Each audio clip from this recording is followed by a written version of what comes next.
আছে, একটা আউটলাইন আছে, অনেক কিছু আছে। সো আপনি উপরে বাম পাশে হোম ট্যাবের আন্ডারে দেখেন ফরম্যাট পেইন্টার বলে একটি অপশন আছে, এখানে ক্লিক করেন। তারপর অন্য শেপটাতে জাস্ট ক্লিক করি, লেফট ক্লিক, বুম, সব ইফেক্ট ওই শেপে চলে আসলো।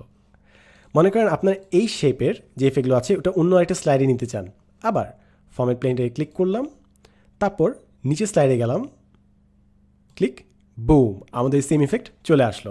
এখন মনে করেন বাকি 4টা স্লাইডে আপনি সেম ইফেক্টটা নিতে যাচ্ছেন। সিম্পল একটা ইজি মেথড হচ্ছে, আপনি ক্লিক করবেন, এবার ফরম্যাটে গিয়ে সিঙ্গেল ক্লিক না করে ডাবল লেফট ক্লিক করবেন, double click, click, click, click, click, broom, সবগুলোতে আপনার ইফেক্টটা চলে আসলো। Same thing goes for text as well. মনে করেন আপনি এই সেম টেক্সটের ফরম্যাটটা সবগুলোতে নিতে যাচ্ছেন।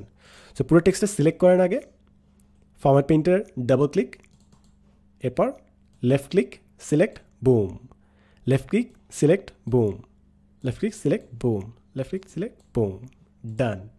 সো এভাবে আপনি যদি সিমিলার কোনো একটা স্টাইল সবগুলোতে নিতে চান, একটা ইফেক্ট কপি করে সবগুলোতে নিতে চান, তাহলে আপনি ফরম্যাট পেইন্টারের মাধ্যমে ঘন্টার কাজ মিনিটে শেষ করে ফেলতে পারবেন। এতক্ষণ টিউটোরিয়ালে আমি ছিলাম সাদমান।